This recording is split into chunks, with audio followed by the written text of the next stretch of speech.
On tonight's episode of Knights at the Game Table, we have the Gellerpox infected going head-to-head against the Elucidian Starstriders. That's right, it's the brand new factions from the Rogue Trader Kill Team box set being played in Warhammer 40,000. Who's gonna win? Watch the episode and find out.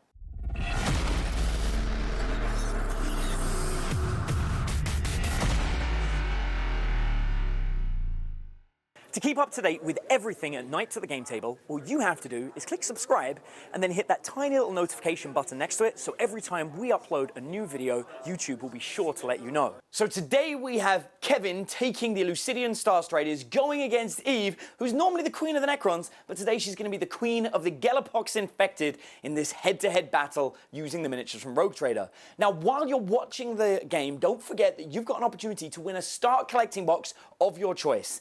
To get entered into our monthly draw, all you have to do is leave a comment down below and share this video, and we'll select one lucky person to win a start collecting box of their choice. And who knows, you could be as lucky as Tim Farney, who won last month's box.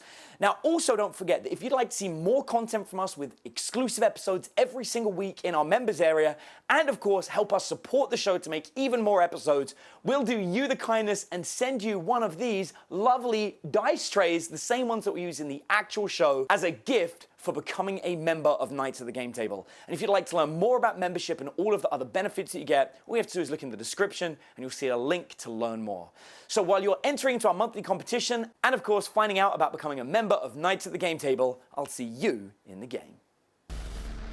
Hi guys, this is Eve from Knights at the Game Table, and today we're going to be trying something new. We're going to be playing 40k with the Kill Team troops. It's going to be very fun. So because of that, I'm very excited. I'm going to be playing a brand new army called Gellerpox Infected. So it's basically like advanced, techno-nurgles that went to space and know technology now too. So it's very cool. I'll be bringing a lot of small stuff and 4 big dudes. So with my small stuff, I'm going to be bringing Ice Stinger Swarms, which is like a bunch of flies, basically. They're really cool. I'm going to be bringing Curse Mites, which is like a fast mites, just chase them down. And I'll be bringing Sludge Scraps, just leeches that it spits acid, apparently. And I also will have 3 big dudes. One of them will be my lord, who is Vulgar Thrice-Cursed. Just hard words to remember. And 3 other dudes that are together in a gang, which are called Hull Breakers, which are really cool in close combat. And there is 3 other men that are called the Vox Shamblers. So I'm very excited. I played with it once. I kicked my opponent's ass so badly in that, so I don't think Kevin has a chance today. Hey there, I'm Kevin, and today I will be playing the Elucidian Starstriders, who are a bit like the Guardians of the Galaxy, only instead of a raccoon, they've got a dog. So, I've got a Vanguard detachment, which is pretty much what you can build out of the stuff you get with the Kill Team Rogue Trader box. My Warlord is Elucidia Vane, a Rogue Trader, and then my elites are Larsen van der Graus, who is an Electro something or another, looks a bit German to me. Synesthesia Minst, who is some kind of doctor, and Nosso Prond, who is a Death Cult Assassin, Executioner, Death Cult Executioner. Rounding it out, I've got Nietzsche's squad, who are a little bit like Guardsmen, only with a couple of cool artifacty type weapons you don't get anywhere else. Looking forward to bringing the firepower and taking down those Nurgle before they get too close. I'm gonna see if I get the first turn. I get +1 because I finished the turn first. Well, I got 3. Okay. I got a 2. So Eve, it's on you. So my army is pretty much close combat army, which is very different from I normally play. So there's no reason for me to hold back. So just moved everything as far forward as possible. And since it was deployed all together, but some troops moving faster than the other, it got a little more space now in between. They got a little bit more dispersed. But I have moved everything at max speed forward. And I use a command point in my movement phase that's called Geller Shift, which allowed my Vox Chambers to teleport anywhere in the world 9 inches away from the enemy. And it just so happened to be they teleported right on top of the prize. Oh my, what a coincidence. Who would have thought? So we'll see how it's going to pan out now. So then my movement phase, my army is not in range. I have some miscellaneous range attacks, but they are about 6 inches each. And my closest unit from the enemy unit is 9 inches away. So nothing is in range and none of my troops are in close combat. So that's pretty much the end of my turn. I just grabbed the prize and went for it. Nietzsche's squad moved back a little bit, or I left the heavy weapon guy stationary so he can fire without penalty. My warlord, Elucidian, has positioned herself within 6 inches of all my models to give her a reroll aura. And then my 3 characters, Larsen van der Graus and Synesthesia Mist, are standing back a bit at maximum pistol range from this squad here. And Nosso Prond, my executioner, has moved into close range to these 3 here on the prize. So my shooting phase, all 4 of my characters fired at these Vox Shamblers on the objective in the middle. Only my Death Cult's executioner killed one, so that's 3 down to 2 over there. And then Nietzsche's squad unloaded into the flies over there, taking 2 of those out. We're now ready to move on to charging. So Nosso Prond, my Death Cult executioner, made a charge against these Vox Shamblers in the middle here. They fired some Overwatch. One of those shots went through. She would have taken a wound, but I spent a command point to re-roll my invulnerable save and got that in the second 5 up. She made the charge. It's only 3 inches.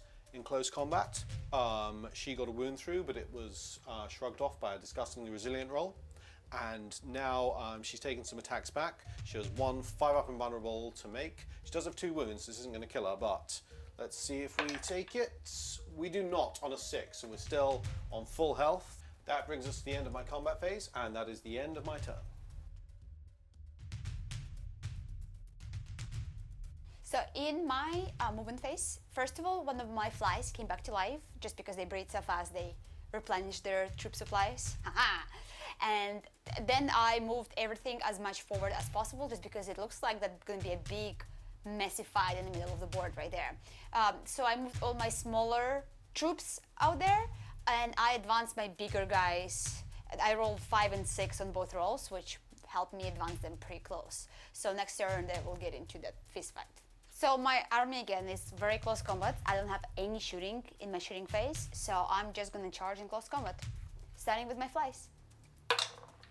Whoa, it's a 7. They make it. And I also gonna charge for my curse mites, and they get 6. So 6 and 7. Booyah.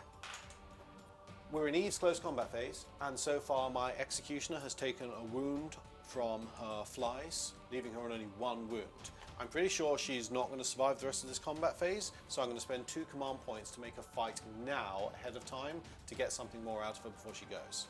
Ah, killed by a fly. That's a tough assassin, I see, huh? So Nosso Prond is going to lay into the Vox Shamblers. Again, 4 attacks hitting on 3s. Oh, only 1 hit. I'm regretting not moving my Rogue Trader character closer to the fight.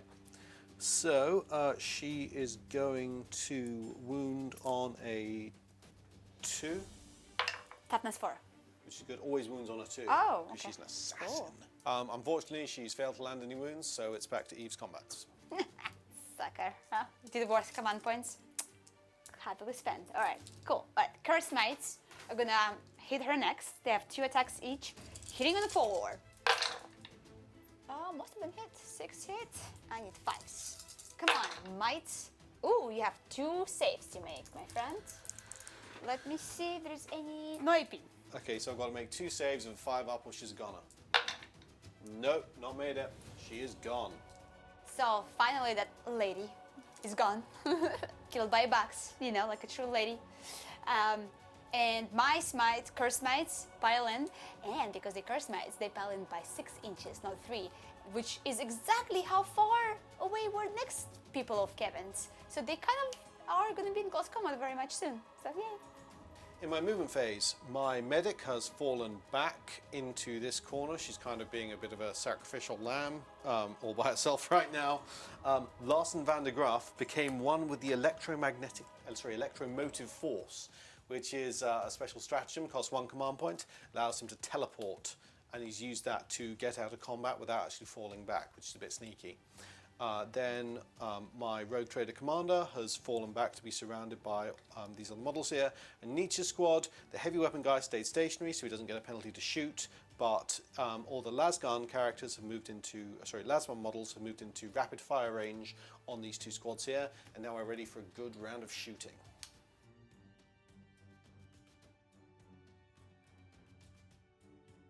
Okay, my shooting phase did not go quite as planned. We left one of those flies alive, which is exactly what I didn't want. Guess I shouldn't have split my fire, but I got quite unlucky, I feel, to not kill it. And then my my heavy gun over here and my two characters took some shots at these mites, leaving just one of those alive. And now Eve has some morale checks to make. Right, I gotta make morale checks for my flies and for my curse mites. So I'm gonna start. They both have leadership of 8, and Kevin killed 2 of my flies and 3 of my curse mites. All right, start with flies. I roll a 1, so I passed. And now curse mites. I roll a 1, so I passed. Yay! Staying alive. So you passed all her morale. I didn't have anything after shooting, so we're over to Eve.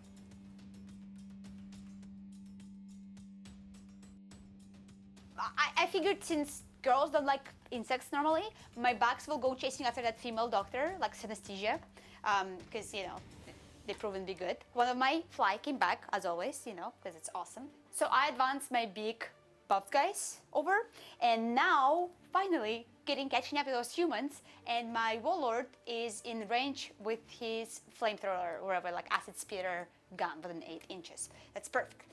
And then I have advanced my Vox guys back, so they are out of the range of his guns whatsoever. And the little sludge drops advance back with them, just in case if they need some little bug reinforcement there. But that's about it so far. I'm gonna go to my shooting phase, because I'm gonna have one finally. I'm gonna do D6 shots with my lord, we'll see. And it's 1. I'm gonna use my command point to reroll that one. That's a bad die. Give me 6. 4, all right, I'll take it. 4 shots. Give me 3s, give me 3s. All hit, all wounds. First of all, we'll take it on the dog. And the dog has died. He was a good boy, but he has had it. Then we got 3 more and 5-ups. We made 2 of them. We're gonna lose this Lasgun character here, down to 4 in the squad. In my charge phase, I tried to go after the female doctor's anesthesia, and even though her stats are like, but she's proven to be badass in like games I've played against her. She's, I don't know, last trooper surviving. So she apparently had some grenades over there hidden with her, and she cleaned up my bugs pretty well. I'm losing my last curse mite, and one of my flies, so only one fly makes it. We'll see if that fly will annoy her enough to get some wounds going. Just to bring you up to speed, we both spent command points and reroll during the charge phase in the Overwatch. Now Eve's made it in, and she's initiated close combat. She has whiffed her attacks on the medic, who has turned around and swatted the last fly. It's off the board. So we've got to go balls to the wall to win this one. I have moved everybody right in on these really tough, really scary Nurgle dudes, and I'm going to try and flick some heavy, heavy damage this turn to take them out. It's time for some shooting. Okay, so we have put some lasgun fire into these big Nurgle dudes. They've taken 2 wounds, they got 4 each, which is tough. I've landed 4 shots with my heaviest gun. I need 5 to wounds, so I'm gonna roll 4 dice. Oh, and it's 4 wounds on them. 4 saves at the old -1. So make 2 together for the first dude. Okay. 1 goes through. Okay, that's annoying for me, because he takes a wound. Yeah. And then you've got another 2 to make on that one dude. Okay. All right, come on, 5s. 1 more goes through. Okay, he's dead. Okay. Ah! Oh, that is what I was looking for. So after my heavy shooting took out those 2 heavy troops over there, I put 1 more wound into him with some pistol fire. And now I'm going to charge. First of all, my medic is going to charge this remaining troop here. There's no Overwatch, so she needs like a 3 to get in. That's an 8, which is kind of what I want, because I want to move her to the far side of this model. Here. And then my Rogue Trader Warlord is going to charge in. She's going to need like a 4. That's a 9. And she is also going to be moving to the far side. Thus setting myself up so that my warlord can't be engaged by a heroic intervention. Speaking of heroic intervention, is your warlord going to heroically intervene and put himself into the fight? Yes, I definitely would like to do that. He's been waiting all game. Elucidia Vane is going to use her concealed archaeotech weapon. Once battle at the start of a fight phase, pick an enemy model within 1 inch. It's going to be this troop here. On a 4-up, she's going to smite it. So we've got a 3. I'm going to spend a command point to re-roll that. Looking for a 4. This is important. 4. That's really good. Okay, 1d3 mortal wounds on that nasty troop, and it's 3 mortal wounds, 3 disgusting New Zealand rolls. You need. Come on, you disgusting guy. You got it. You got it, disgusting guy. He made none. He is dead. Woo. It's time for that badass medic Anastasia Minst to push her luck against the enemy warlord. We got 2 attacks, hitting on 4s, re-rolling 1s. They both hit! Oh, what a beast. She's fighting with her scalpel claw, which is strength 3, tough 5. She's wounding on 5s. 1 wound, AP -1 on that. What's your save? Yes, I have 5-up invulnerable save before disgusting resilient. So let's see if that save goes through. No. Right, come on. Disgusting resilient. Come on. Nope. Takes a wound. That medic, I swear to God, that lady, she is badass. She should be a warlord. All right. Can you kill her back? I am going to smack her back in her place very fast. All right, hitting on 3s. 2 hits. And what's your toughness? 3. 3, okay. Need 3s. Boom. 2 saves for you, my friends. AP? -2. She can't save either of those, no matter how much damage they're doing. She's only got 2 wounds. I'm afraid she has had it. So my medic has died. Eve has consolidated into my warlord. We're at the end of my turn 3, and the next turn is going to decide whether or not I can get close enough to the prize to still contest this match. Over to Eve's turn 4.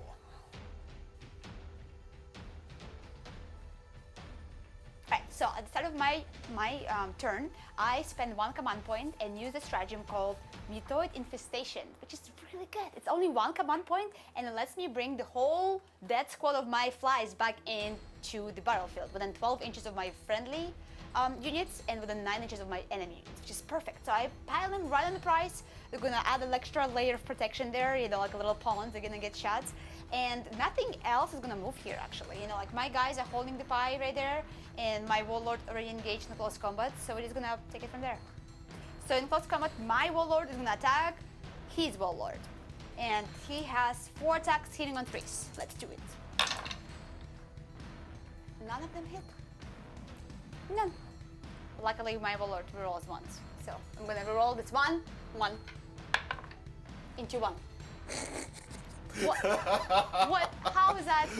Oh dear. So now I'm going to hit you back with my monomolecular cane rapier. If I can get the bloody words out. She's got 3 attacks. She's hitting on 3. She's rerolling 1s. Let's reroll that 1. That's 2 hits. Only strength 3. So we're winning on 5s. No wounds. That is the end of my turn then. Back to you, Kevin. Turn 4. In my movement phase, my Nietzsche's squad have moved up through the swamp, and over here the Electromancer has become one with the Electro Dubri and teleported to the far side of the swamp. Now we're on for some shooting, and I need this to be pretty good. Again. Shooting phase was reasonable. I killed both the Vox Shamblers over there. Prize has been dropped. It is in the middle of 8 enemy insects, and all I've got is the 1 dude that can get over there. So I'm going to need a 9 on this charge, and I've got no rerolls. Let's see how lucky I am. Oh, it's an 8. That is the worst. Okay, that puts me in a position where I cannot possibly reclaim the prize from Eve. I'm out of command points. I can't teleport him again. It looked like I was going to take down the warlord over here, but 8 nasty little insects are going to scuttle off with the treasure, and the Guardians of the Galaxy are left with no super valuable stone. Good game, Eve. Yep, indeed for me. Well, wasn't quite enough to clinch it. I feel that the Guardians of the Galaxy here, let's get their name right, the Elucidian Starstriders put in an excellent showing. I was very impressed by their firepower against Nurgle army. I think they want to maximize their shooting attacks, which I accomplished. I didn't know about the flies respawning. I'm still undecided whether or not it was correct to go after the flies so early, but I am aware that they could have charged me and stopped my shooting squad doing its shooting things. So I kind of didn't want to have to deal with that. Medic punched well above her weight, frankly due to some above average dice rolling. She really is a 1 power level model with nothing special. Electro-teleporty guy is fun with his electro-teleporting. I think with me going second and Eve getting a lead on the prize, I made the decision to put my Death Cult Executioner right in there, right at the beginning, and try and contest that. When she failed to do anything to the remaining Vox Shamblers and ended up dying, that let Eve get away with the prize, and from that point I was really in a corner trying to edge it back, and I just couldn't find a way to do it. But they're super tactical minis to play with, especially at this very low 15-16 power level. These little guys, you know, lots of little options, lots to do, great little tiny squad tactics game, and I had lots of fun playing with this exclusive little faction. Fun game, I love it. I love this army. It's proving to be very cool and versatile, even though there is no shooting, which is like very unusual for me to deal with. I like the amount of the small little pawns, you know, like little miscellaneous bugs that have various speeds and attacks, which makes kind of distract the enemy and you know, like till the point that where my bigger guys can come in. They actually much better in close combat and they can do a lot of damage. They just haven't gotten a chance to prove themselves worthy in this particular game, so they kind of went down without glory. But it was still really cool and tactical game. I agree, when you play on such a little power level armies, it comes up to very careful playing because you can afford to lose any other miniatures just because you lose a lot of your army points that way. So yeah, it was very fun. I'm definitely going to be playing this army again. So there you have it. It turns out that once again, giant chaotic beasts of Nurgle really do have the advantage when it comes to a battle amongst the stars against your average poor little humans. Oh well, sorry Kev. Now don't forget, you've still got an opportunity to win a Start Collecting box by leaving a comment down below and sharing this video. And we would love to have you become a member of Knights at the Game Table, giving you the exclusive episodes and of course one of these lovely dice trays, the exact one that we use in the show. All you have to do is click on the link in the description to find out more about becoming a member, and we will truly appreciate it as it helps us make more episodes like this. So once again, thank you so much for watching. Take a look and see what's coming next week on Knights at the Game Table. Next week on Knights at the Game Table, Necrons versus Death Guard.